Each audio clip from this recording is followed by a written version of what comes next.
하나님께서 당신에게 기쁨을 주시기를 원합니다. 기쁨을 주시기를 원합니다. 감사합니다. 우리에게 기쁨 주시기를 원하시는 하나님께서 오늘 우리에게 주시는 말씀을 봉독하도록 하겠습니다.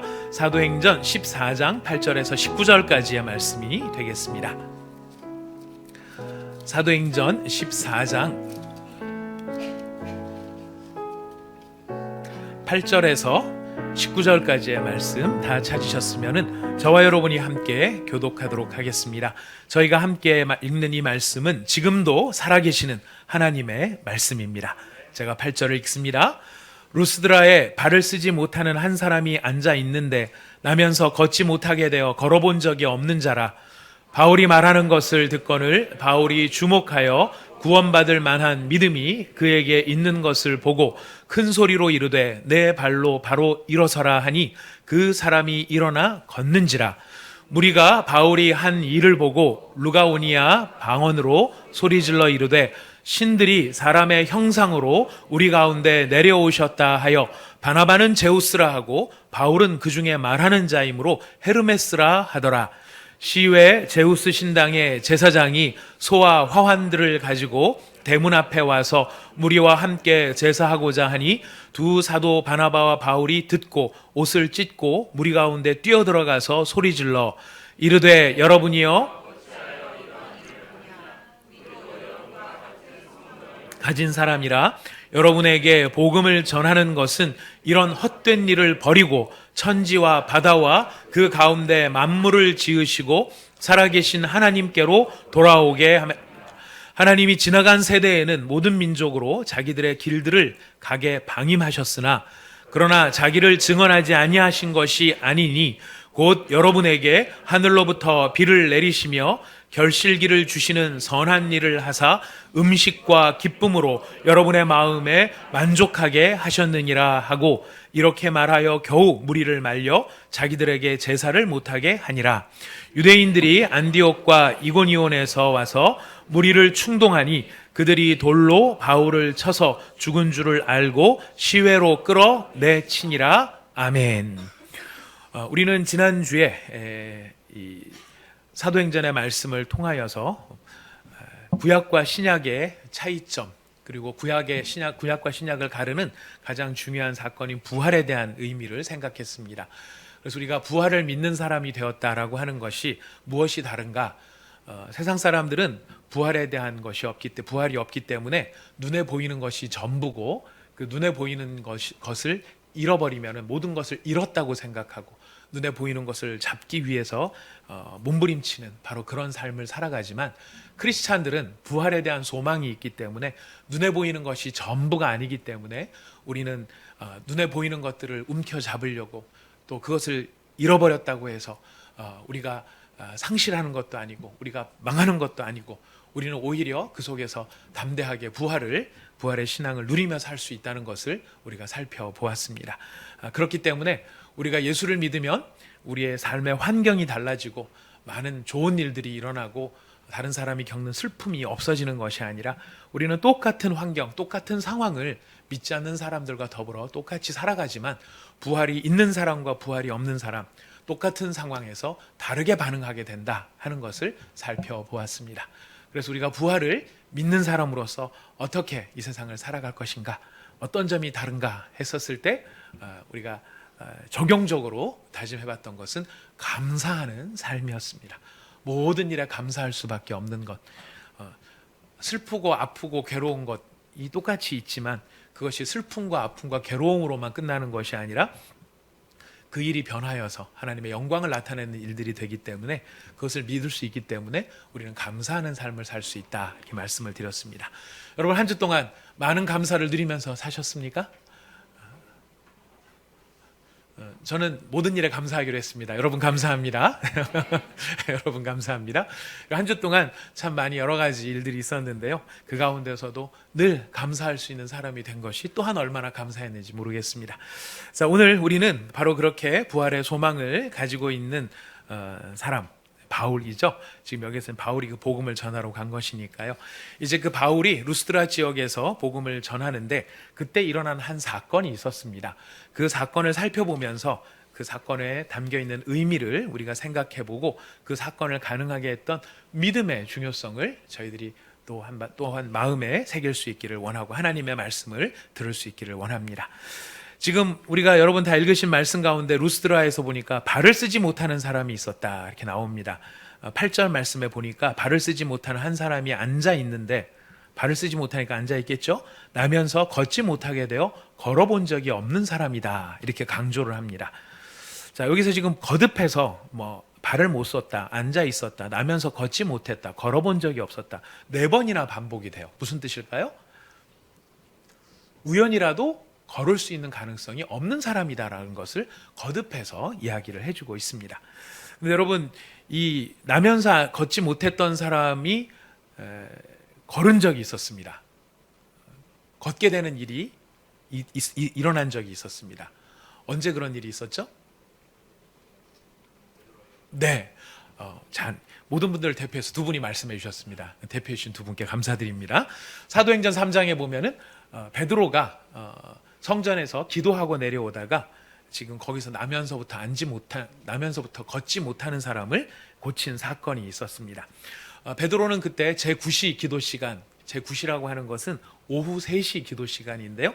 그 기도를 하고 마치고 내려오다가 성전 문 가운데 미문, 아름다운 문이다 하는 그 미문, 그 앞에 앉아 있었던 그 걷지 못하는 그 사람을 보고 그 사람을 고친 사건이 있었습니다.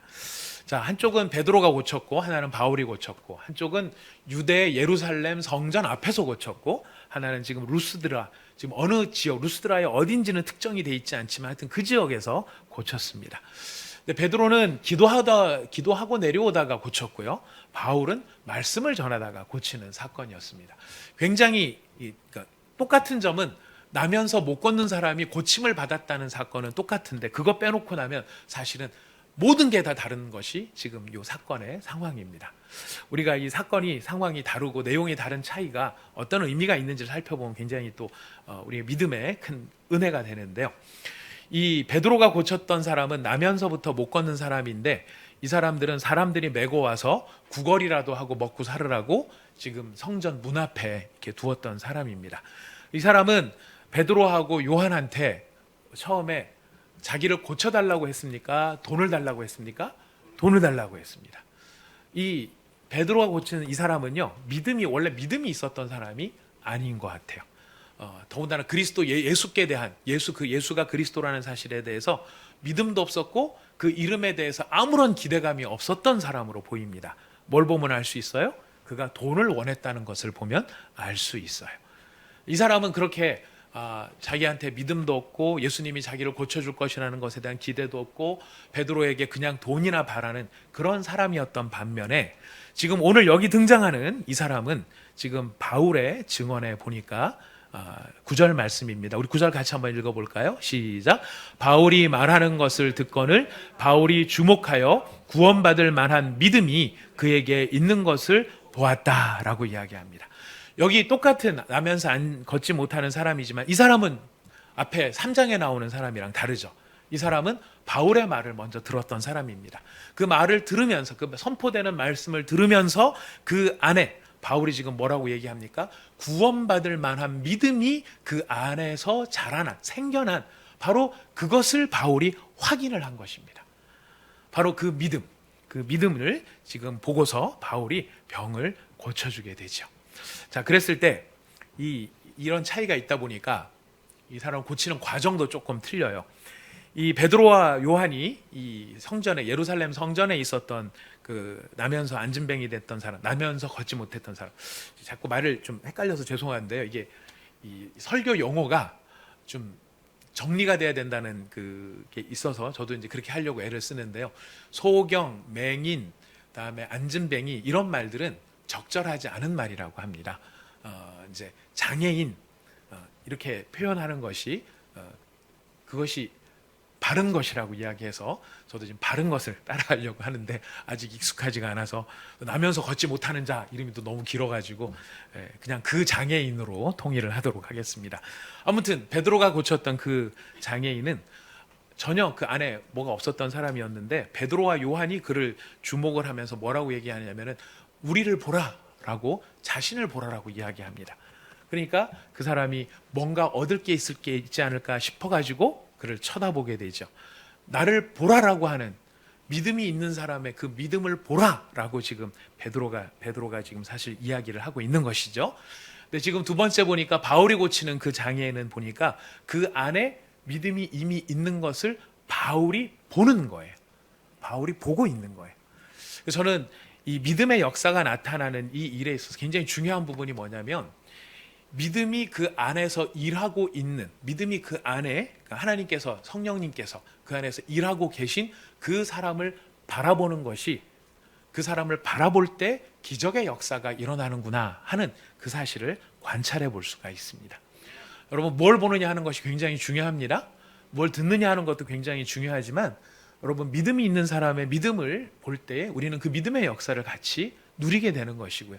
믿음의 역사가 없는 사람을 바라본다고 해서 거기서 나올 수 있는 것은 전혀 없는 것을 우리는 살펴보게 되는 것입니다. 여러분 기왕에 보시려면 믿음 있는 사람의 믿음을 여러분 보시기를 바라겠습니다. 그런 은혜가 여러분에게 있기를 바라겠습니다.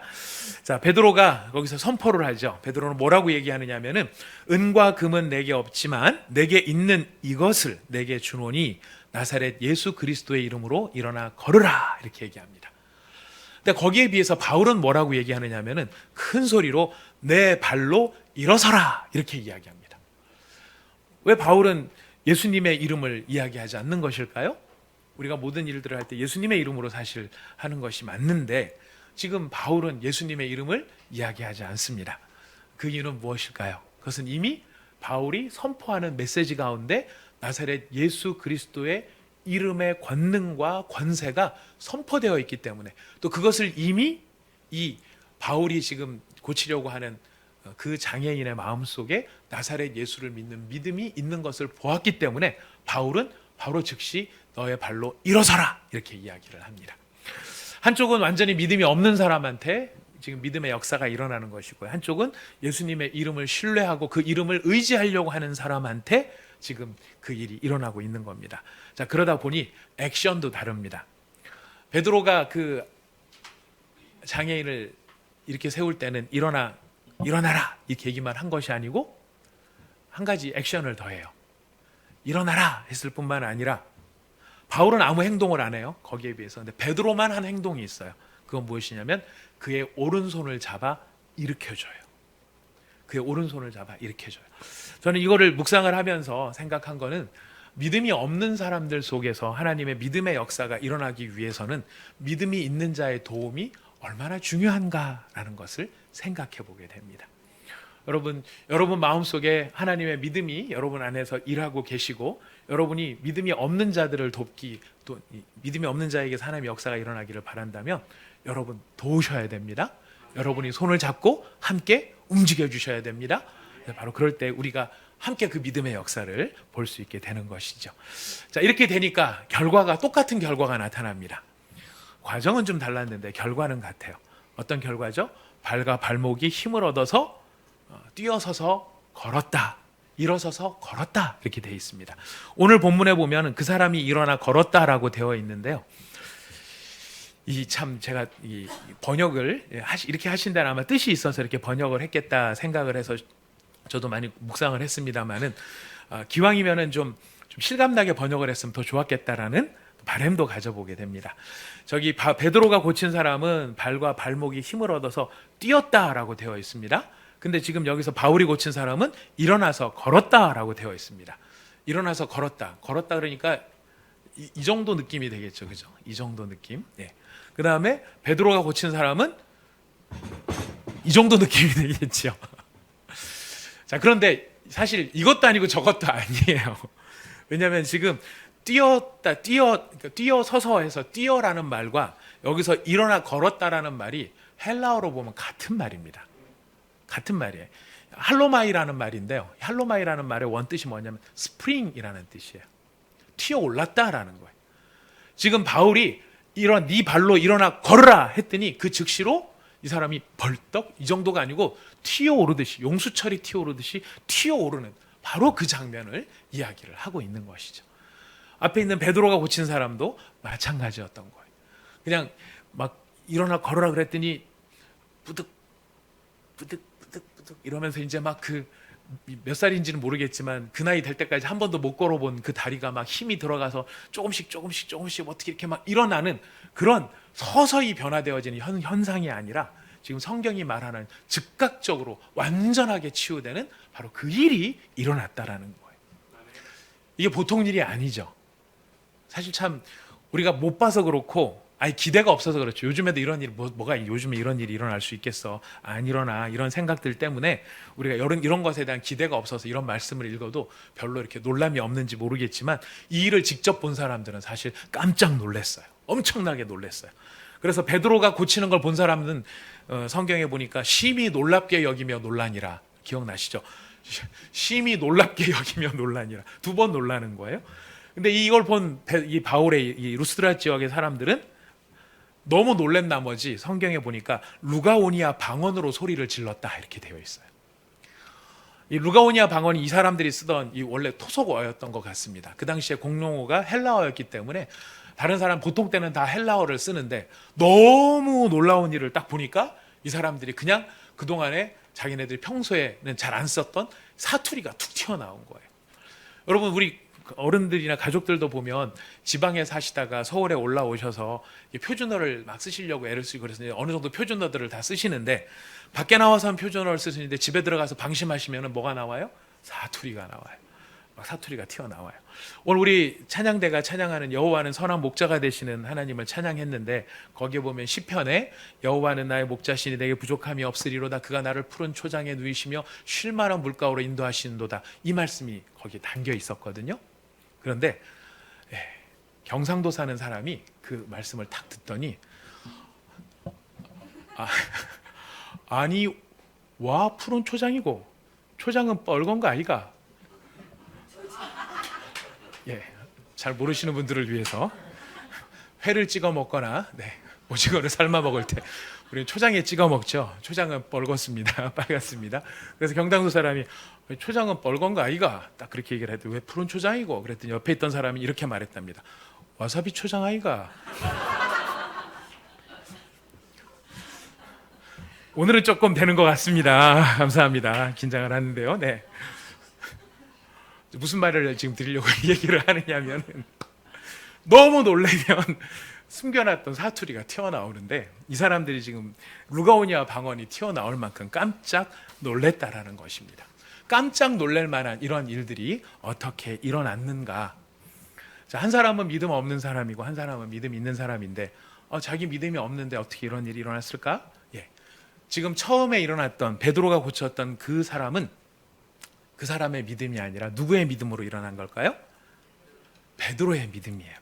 베드로가 뭐라고 말을 하냐면 예수로 말미암아 난 믿음이 너희 모든 사람 앞에서 이같이 완전히 낫게 하였느니라 라고 사도행전 3장에 이야기를 해요. 예수로 말미암아 난 믿음. 근데 그 믿음은 지금 이 장애인의 믿음이었습니까? 장애인을 붙들고 세우는 베드로의 믿음이었습니까? 베드로의 믿음이었던 거예요.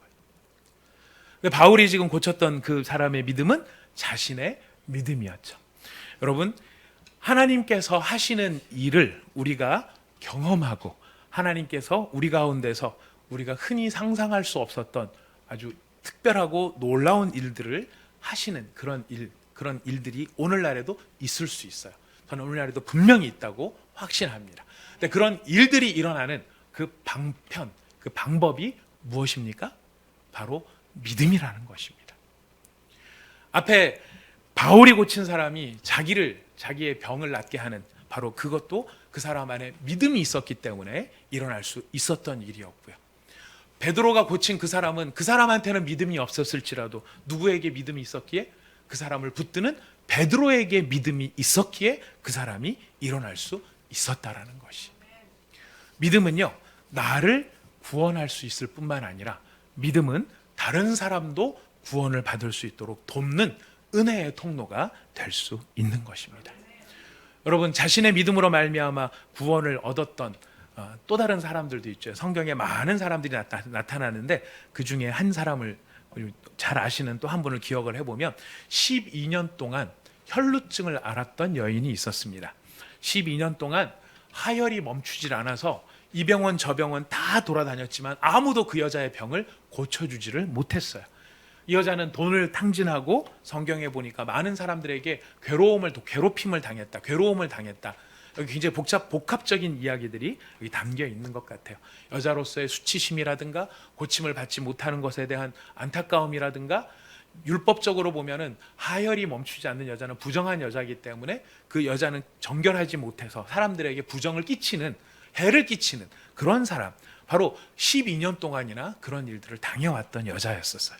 근데 이 여자가 어떻게 이 병을 고침을 받게 됩니까?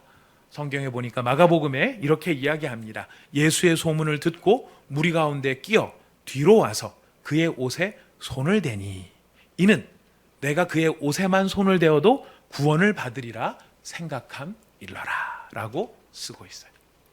옷자락을 잡았다는 것은 저희 양복 같은데 이렇게 옷 저기 한쪽 사이드 이렇게 잡았다는 게 아니고, 유대인의 복장을 보면 유대인들은 하나님의 말씀을 늘 묵상하고 암송하고 가까이 하기 위해서 남성들의 옷 끝에 술을 달았다 그래요. 이렇게 줄처럼 줄을 달아가지고 거기에 이제 매듭을 짓고 그 매듭을 만지면서 하나의 말씀을 암송하고 기억하는 바로 그런 장치가 있는데, 바로 그 옷술을 잡았던 거예요.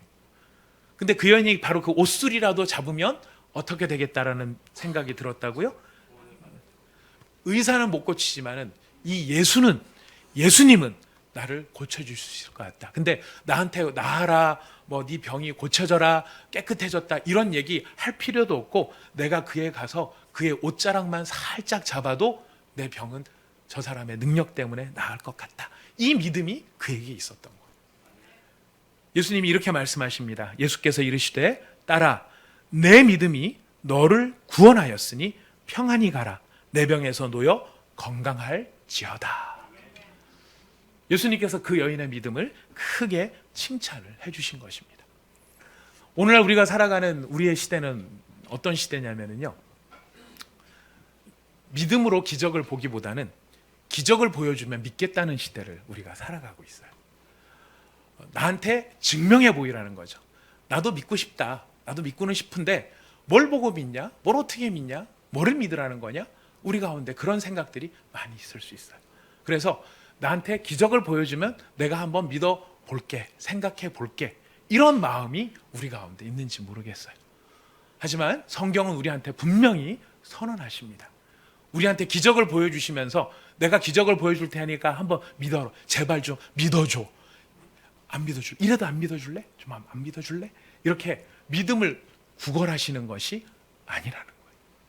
성경은 언제나 우리의 믿음이 하나님의 기적을 가져오게 하는 통로가 된다라고 선포하고 계시는 것입니다.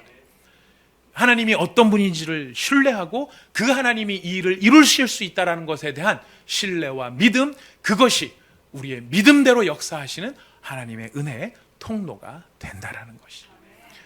이 혈루증을 앓았던 여인은 자신의 믿음으로 자신의 병을 고쳤어요. 그런데 이 믿음은요, 자신만을 고치는 게 아니라 그 살아있는 믿음은 다른 사람도 낫게 하는 모습들이 나타나요. 다른 사람, 어떤 사람이 나았을까요?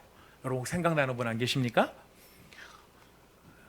네, 제가 말씀드리도록 하겠습니다. 다 아시는데 우리 2부 성도님들께서는 제가 알았어요. 굉장히 겸손하신 거예요. 그래서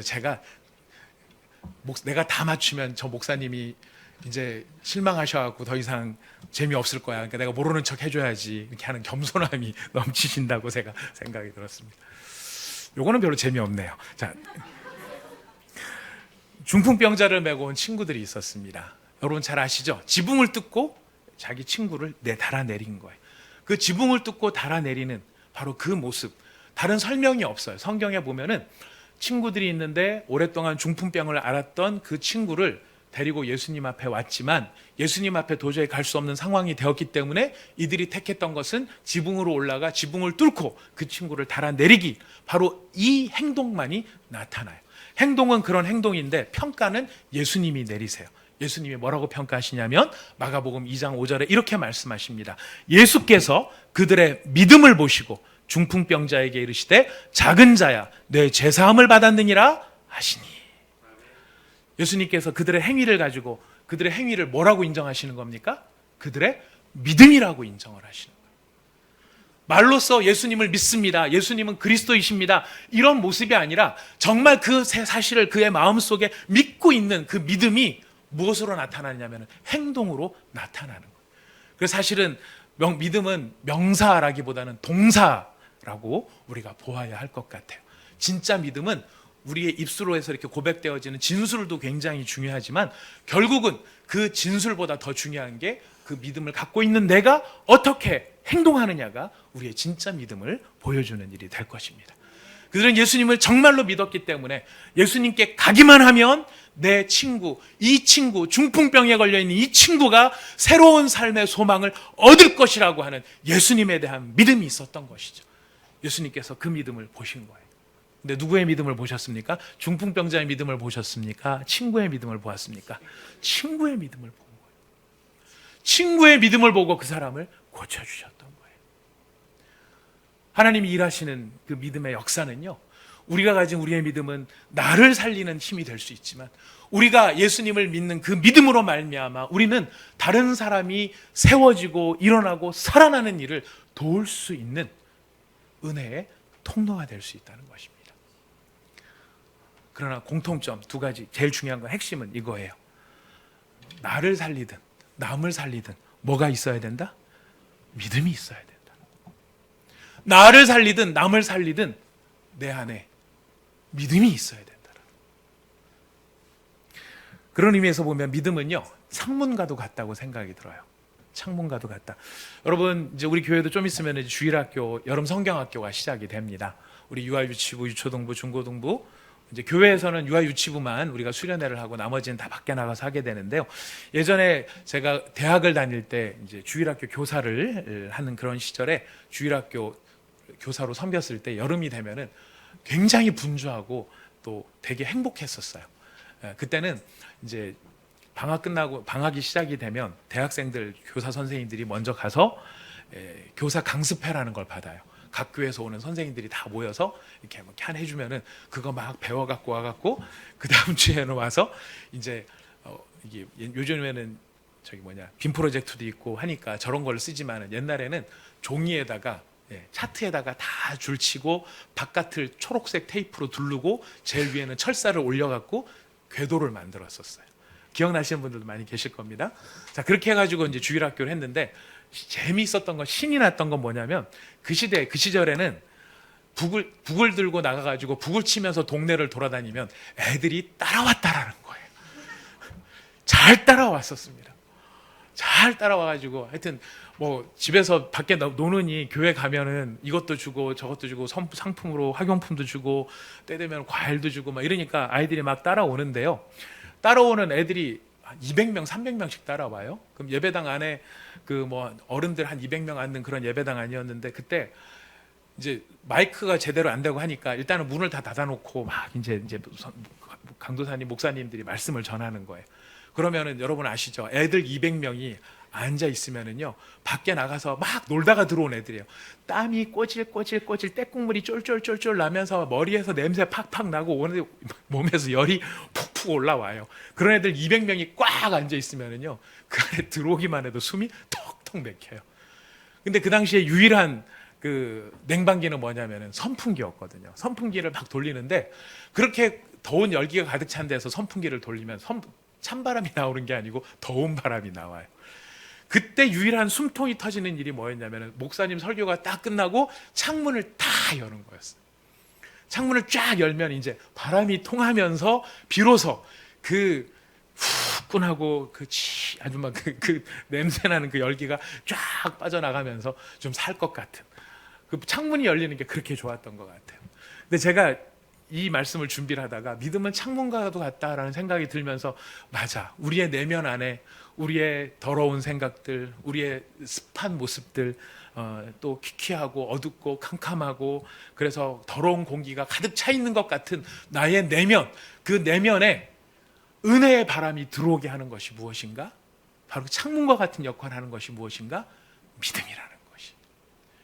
아무리 아름다운 하나님의 말씀이 우리 가운데 선포가 되고 그 말씀이 이런 놀라운 일들을 이루었습니다라는 것이 선포된다 할지라도 그 창문을 열고 그 말씀을 받아들이지 않으면 우리는 여전히 그 안에 찌들은 찜통과 같은 통 속에 들어있을 수밖에 없다라는 것이.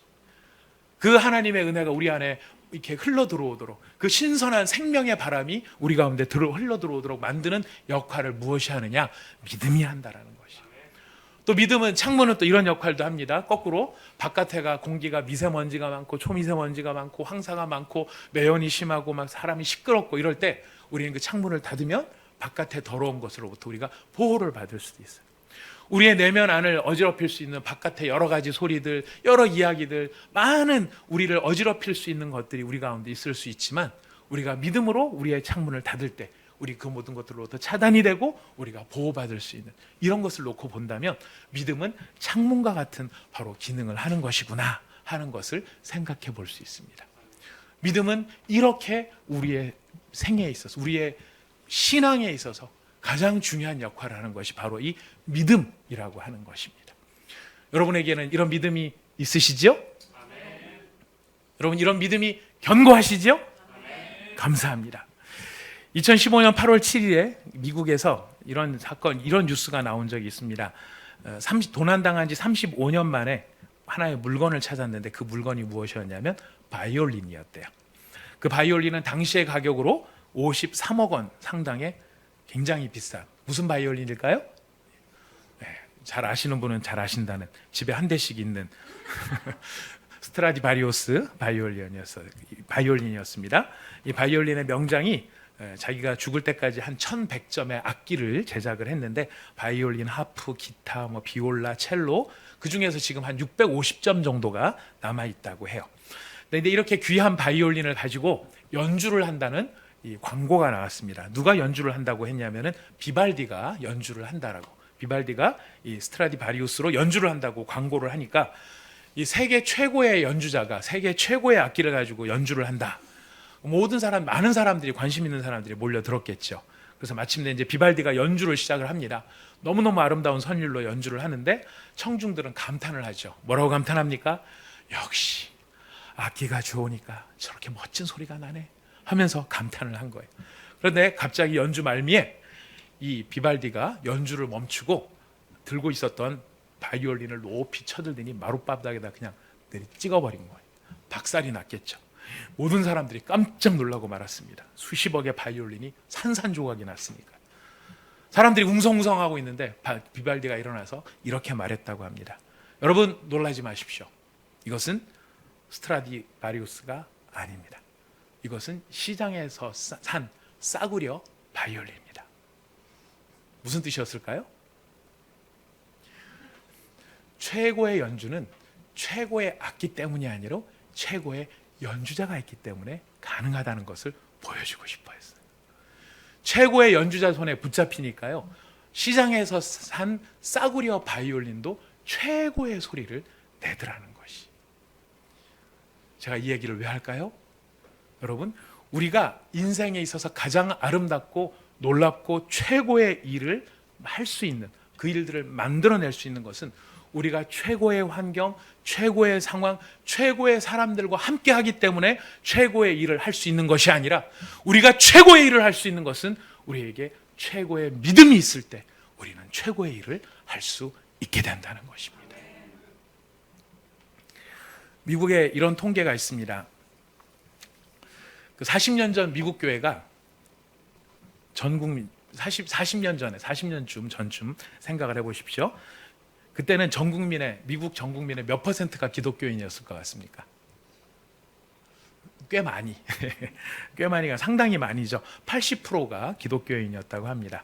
근데 지금 미국 국민이 한 3억 3천 명 정도, 3억 3천만 명 정도 된다고 하는데 그 중에 기독교인은 26%라고 합니다. 더 문제는 이 중에서 진짜 신앙생활, 주일날 교회 가는 사람들은 10% 정도에 지나지 않는다라는 것이. 나머지는 뭘까요? 그냥 당신 종교 뭐예요? 기독교. 이렇게만 하는 거지 교회는 안 가는 사람들이라는 거죠. 근데 이 미국의 20, 30대 젊은 세대 중에서는 3%만이 신앙생활을 하고 있다 그래요.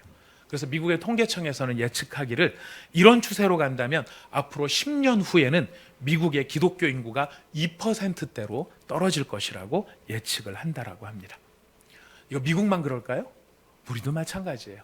우리도 지금 처해 있는 상황이 10년 전에 비하면 종교 활동을 하는 사람은 10%가 줄어들었고 전체 교인 수도 5% 정도가 줄어든 상황으로 나와요. 가장 심각한 게 뭐냐면 주일학교 인원수가 10년 전이랑 비교해보면 50% 이상 줄었다는 거예요. 여러분 아시는 분들은 아시겠지만은 다른 교회들, 오래된 교회들 이렇게 가보면 교회들에 주로 누가 많이 앉아 계시냐면 어르신들께서 많이 앉아 계세요. 평균 연령에서 교회 평균 연령 나오는 거 보면은 55세, 60세, 심지어 65세까지 나오는 거예요. 아이들, 젊은 아이들이 없어요. 무슨 이야기인가요? 이 상태로 10년만 가면 이제 평균 연령 65세인 어르신분께서는 다 돌아가시고 밑에 올라오는 아이들은 없으니까 그 교회는 사라져버려요. 우리가 처해 있는 형상이 바로 그렇다라는 것이. 이게 시대가 악해서 그럴까요? 아이들이 더 나빠져서 그럴까요? 물론 달라진 것도 교육 환경도 달라졌습니다. 옛날에는 북만 쳐도 아이들이 막 따라오는 그런 시대였다면 요새는 다 스마트폰 들고 있어서 그거 들여다보고 있는 시대라서 달라진 면이 있긴 있습니다만은 진짜 심각한 문제는 무엇인가? 아이들이 문제가 아니라 그 아이들한테 믿음의 본을 보여야 할 우리들의 믿음이 진짜 믿음인가 하는 문제가 제기가 되고 있다는 거예요. 과연 우리의 믿음이 진짜 믿음인가? 왜 그런 질문이 중요하냐면 진짜 믿음은 전염시키는 힘이 있기 때문에 그렇다라는 거예요. 제가 아침에 오면서, 제가 어제인 줄 알았는데 오늘 아침에 오면서 이 극동방송을 듣고 오다가 어느 목사님의 그 인터뷰하는 장면이 나타나더라고요.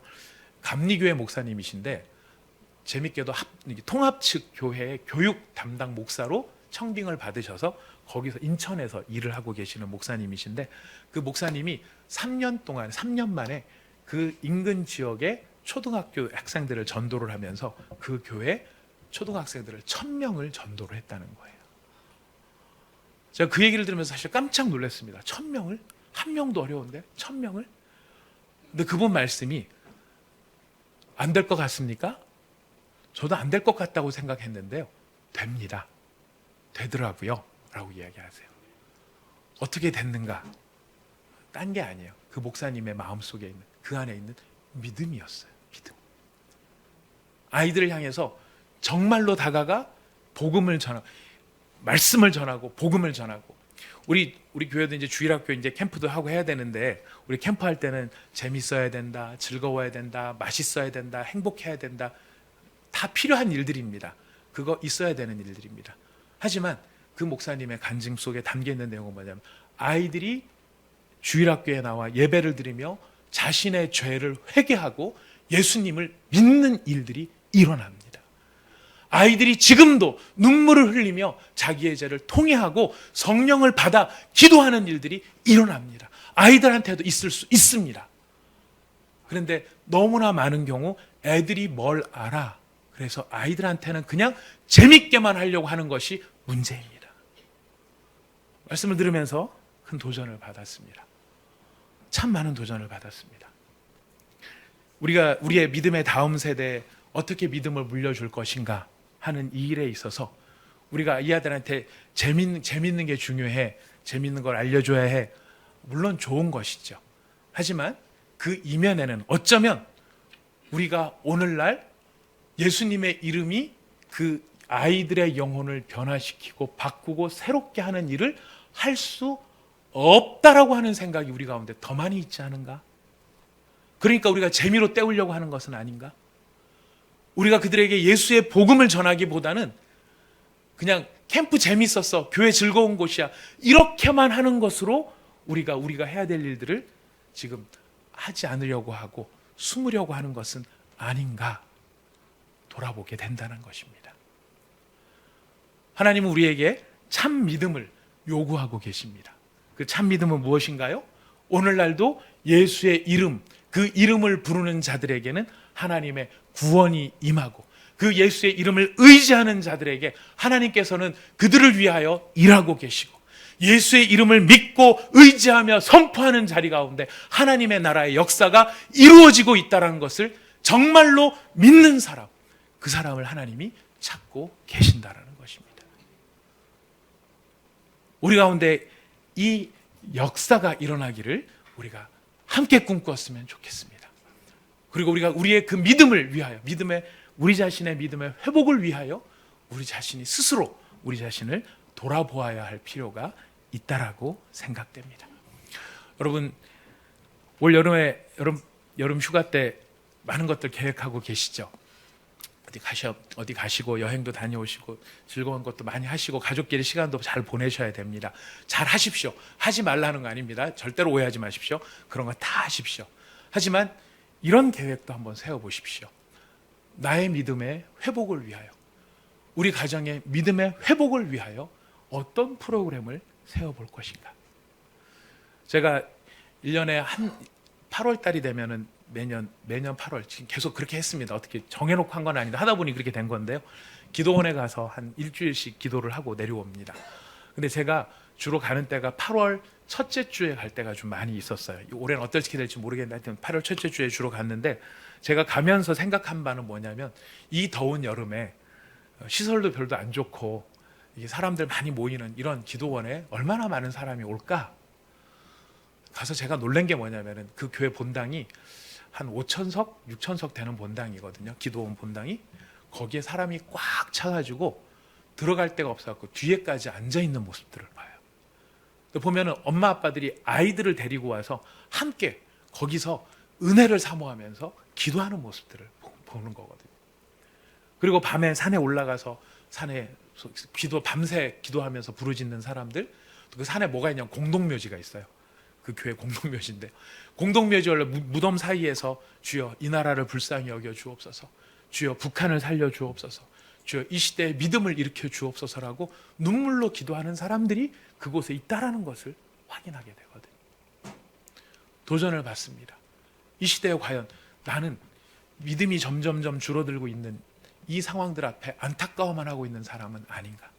믿음은 하나님의 은혜를 끌어들이는 생명의 바람을 불러오는 창문이라고 하는 것을 인정하면서도, 머리로는 인정하면서도 그 믿음을 나의 믿음으로 갖기 위하여 내가 얼마나 많은 간절함과 진실함으로 하나님 앞에 메어 달리고 있는가. 여러분, 우리가 메어 달려서 그 믿음을 우리의 것으로 만드는 저와 여러분이 될 수 있기를 부탁드리겠습니다. 이것은 옵션이 아닙니다. 우리 성경 4구절만 찾고 3구절만 찾고 말씀을 정리합니다.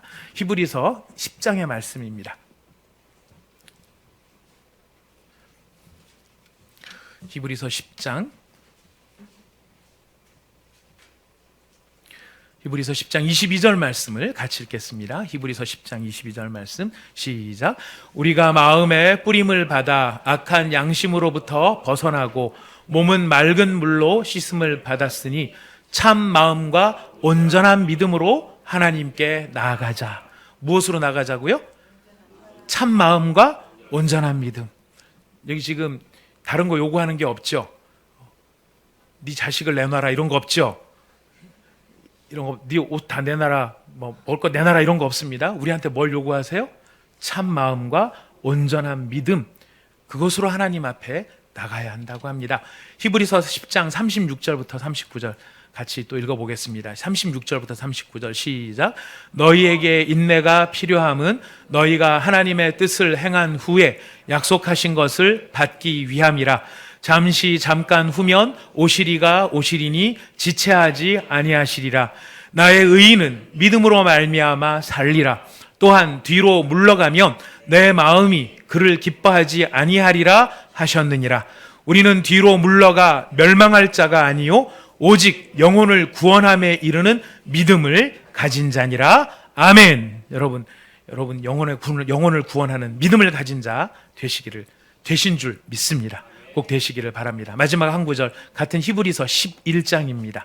히브리서 11장 6절입니다. 히브리서 11장 6절 함께 읽어보겠습니다. 시작.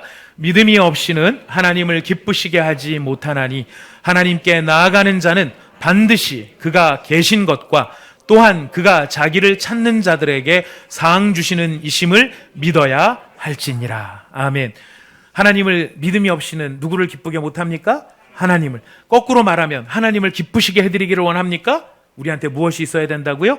믿음이 있어야 된다는 것입니다. 뭘 믿어야 하는 것입니까? 그가 계신 것과 그가 자기를 찾는 자들에게 상 주시는 분이라는 것을 믿는 그 믿음, 그것이 하나님을 기쁘시게 만든다는 것입니다. 여러분, 이런 믿음이 여러분의 영혼 속에 견고하시기를 바라겠습니다. 그 믿음이 바로 우리를 살릴 것이고요, 그 믿음이 다른 사람을 살려낼 것입니다. 그리고 그 믿음이 세상을 바꿀 것입니다. 하나님을 진정으로 믿는 믿음은 바로 이와 같은 역사가 일어나는 믿음인 것입니다. 하나님, 우리가 가진 믿음은 능력 없는 믿음, 주님은 죽으신 주님, 지금은 일하지 않는 주님, 지금은 무관심하신 주님이 아니라 지금도 살아계시고 지금도 역사하시고 지금도 그를 진실로 믿는 믿음의 사람들을 통하여 하나님은 일하고 계신 하나님이십니다. 오늘 우리에게 말씀하시는 것처럼 바로 예수 그리스도의 십자가의 복음을 듣고 그의 이름을 신뢰하고 믿었던 한 안진뱅이의 믿음은 자신을 구원하는 믿음이 되었습니다. 한 영혼을 지극히 불쌍히 여기는 베드로의 믿음, 예수의 이름을 믿는 그 믿음은 이 세상에 있는 것을 구걸하고 돈이 삶의 전부라고 생각할 수밖에 없었던 한 영혼을 바꾸고 변화시키는 능력이 되었습니다. 우리 이 자리에 앉아 계시는 사랑하는 믿음의 형제자매 여러분, 우리가 믿음의 길로 들어온 사람들입니다. 우리가 예수 그리스도의 십자가의 은혜와 그 부활의 능력이 나를 살리신 것을 고백하며 그것을 믿는다는 고백을 가지고 우리는 이 자리에 와 있습니다. 자, 그렇다면 여러분, 우리의 믿음이 우리의 입술에 머무는 믿음이 아니라 하나님께서 우리를 통하여 나를 살리시고 다른 사람을 살리시고 세상을 변화시키시는 은혜의 통로로 쓰임받기를 원하지 않으십니까? 여러분, 우리가 이런 믿음, 이런 소원을 가졌으면 좋겠습니다. 우리가 이런 소원 속에 주여 나에게 믿음을 더하셔서 나를 구원하시고 다른 사람을 살려내며 이 세상을 아름답게 변화시키시는 주님의 은혜의 통로로 쓰임받을 수 있도록 주여 제게 믿음을 더하여 주시옵소서. 우리 이런 마음의 소망을 가지고 하나님 앞에 기도하며 나가도록 하겠습니다. 다 함께 기도합니다.